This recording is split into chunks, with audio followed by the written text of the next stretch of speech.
ઈડર પંથકમાં ધોધમાર વરસાદ. ભારે વરસાદથી ઈડરની હોસ્પિટલના કમ્પાઉન્ડમાં પાણી ભરાયા. આત્મવલ્લભ હોસ્પિટલના કમ્પાઉન્ડમાં વરસાદી પાણીનો ભરાવો થયો. હોસ્પિટલ કમ્પાઉન્ડમાં પાણી ભરાતા દર્દીઓ હેરાન પરેશાન. દર્દી અને સ્વજનોને હોસ્પિટલમાં આવન જવન કરવામાં પણ હાલાકી પડી છે.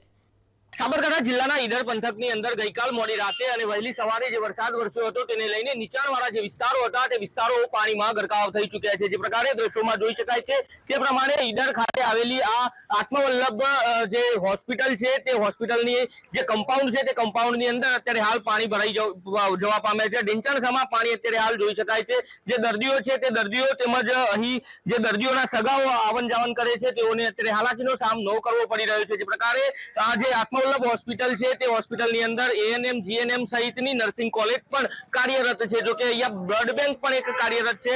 અહીંયા જે લોકો છે ઈડર પંથકના લોકો, આસપાસના વડાલી હોય, હિંમતનગર હોય અથવા તો ગ્રામ્ય પંથક હોય, તે ગ્રામ્ય પંથકના જે લોકો છે તે સારવાર અર્થે આવતા હોય છે. દર્દીઓને હાલ તો હાલાકીનો સામનો કરવો પડતો હોય છે. જે પ્રકારે અહીંથી જે પાણીના નિકાલ માટેની જે વ્યવસ્થા હતી તે વ્યવસ્થા જે છે તેમાં યોગ્ય ન હોવાના કારણે આ સમસ્યાનું સર્જન થયું હોય તેવું અહીંના સ્થાનિકો દ્વારા જણાવવામાં આવી રહ્યું છે.